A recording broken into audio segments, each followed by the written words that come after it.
You know how much I like fish. I know totally you're a fish nut, which is good. But lately, I'm enjoying pilafs and mushroom rices and things like that. So, kind of predictable, but since I'm here with you today, I wanted to do some fish. Okay. And some rice. I'm with you. So we're gonna start with an almond rice pilaf. They say that we should eat fish at least 3 times a week, y'all. And of course, fish is so plentiful here in Savannah. So I am totally on with that. Yeah, and I like easy white fishes like tilapia and mahi and things like that. That's what Are you sure you came from my loins? I did come from your loins. So tell me how to get started here. What you want me to do? A couple of tablespoons of butter, please. Okay. Into that pot. Once you get that butter melted and we get the onions in and get it all kind of married together, we're gonna put in the almonds. I've just about got the onion ready to go in there. That sounds great. I've got the butter melting. So then we're gonna just put the onions in here with the butter. That's it. And we're gonna get them together and get those flavors going. And that's one of my favorite things is the smell of an onion. Don't you? Don't you? I do. Now butter's melted. In go the onions. Do you think I should use all these, Mom? Yes. You can't have too much onions. I agree. So in they go. I'm like you, son. I love that smell. It's one of my favorites. And we're gonna add about 1/3 cup of almonds. Okay. And just kind of brown them in there with the onions, you know, for a minute. And we're using slivered almonds, and I just love the slivered versus the sliced. I do too. It's gonna be 1/3 cup of almonds, then 1 cup of long grain white rice, add 2 cups of chicken broth. What I've heard you say to other people and what you've taught me is go by the recipe the first time you make something, but then after that, do whatever you want to. So I like to experiment. And go. You know, try anything. Because you taught me that if it's not good, then you can just give it to the dog. That's exactly right. And you don't have a dog. I don't have a dog. So it's perfect. So everything's delicious. Everything's delicious. I've never made a bad meal. It's perfect. Y'all should come over and eat. It's great.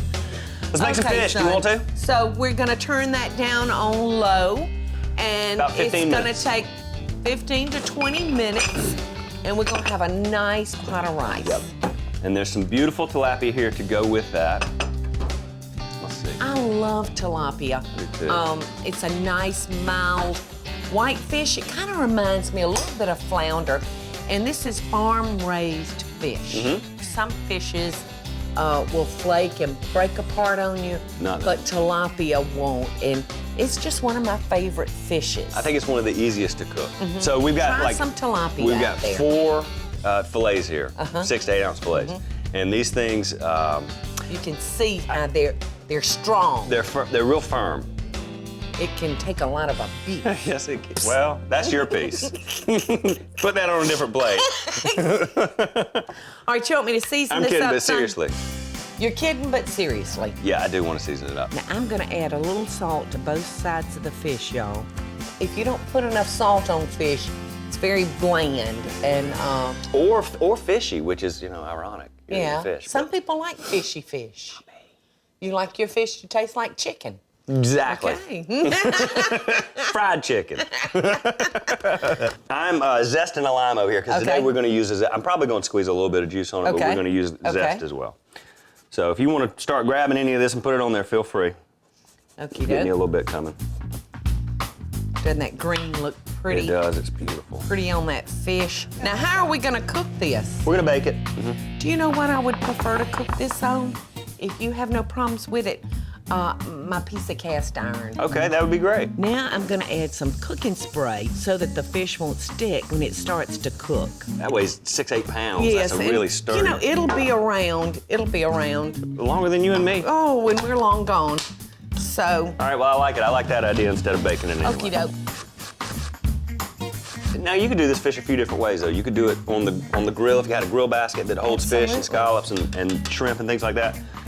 You could just do it in a pan. That's how I do it oftentimes at my house.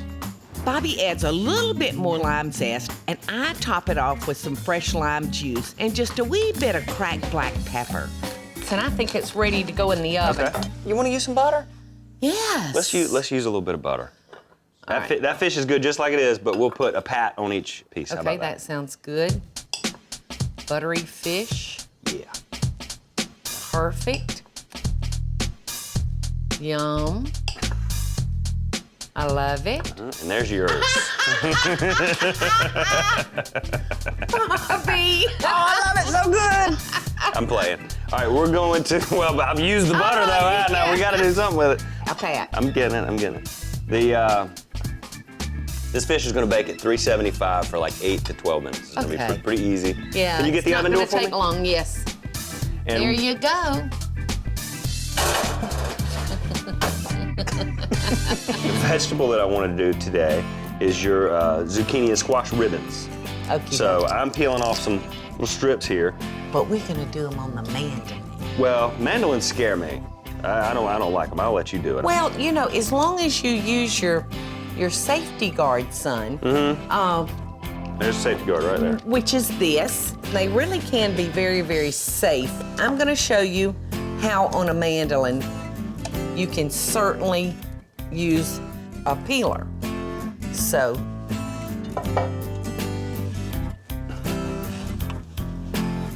So I'll be chopping these 2 cloves of garlic over here. If you want to tell me how to do that whenever you get done. No, son, but I mean, look how easy You're right. I'm that kidding. is. I'm being smart with you, and Mama. very consistent.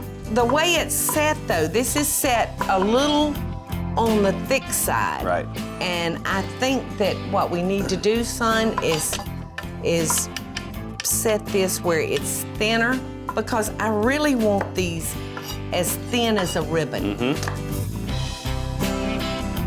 I'm gonna see if I can take it a little bit thinner. Look, this is perfect.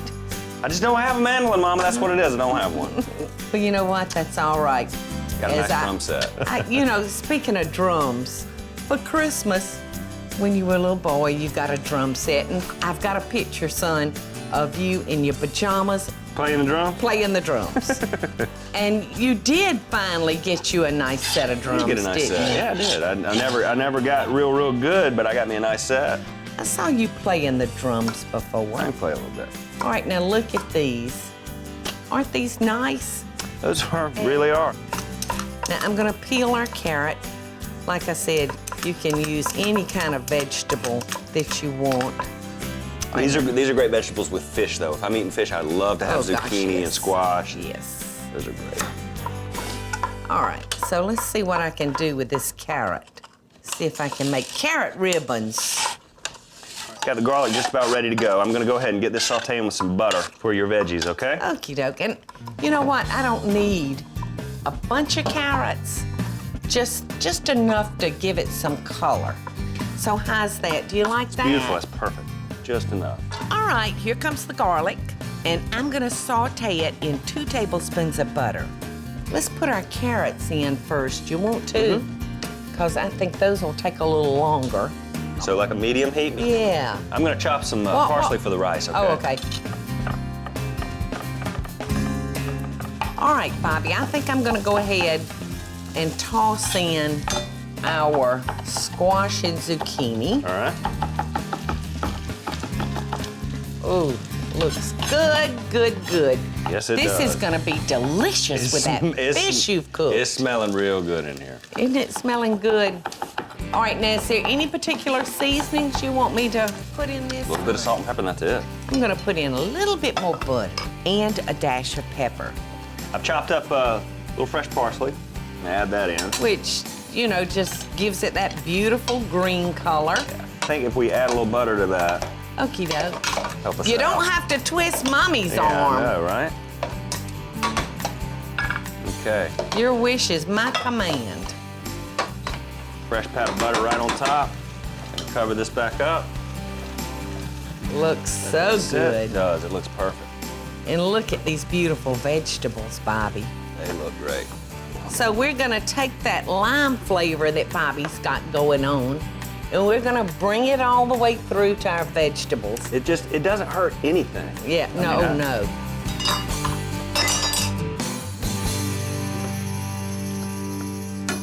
Love it, love it. I love it. Why don't you chop me up a little bit of parsley for this, too? Okay, all right. And that'll give it a nice little pop for color. All right. Because, you know, we first eat our food with our eyes, y'all.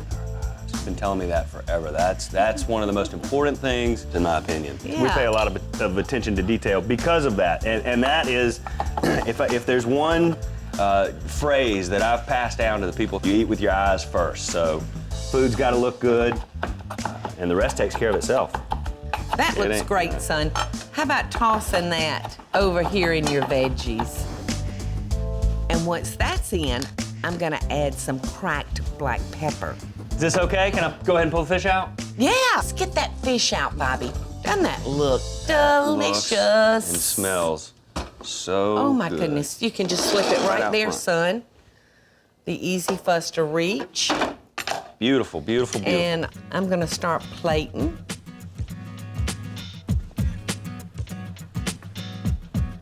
Doesn't that look delicious, y'all? Golly, that's gonna be so good.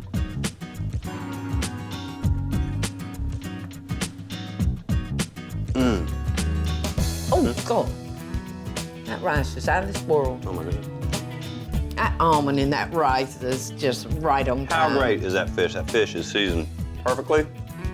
And y'all saw that I put a lot of lime on there. Bobby?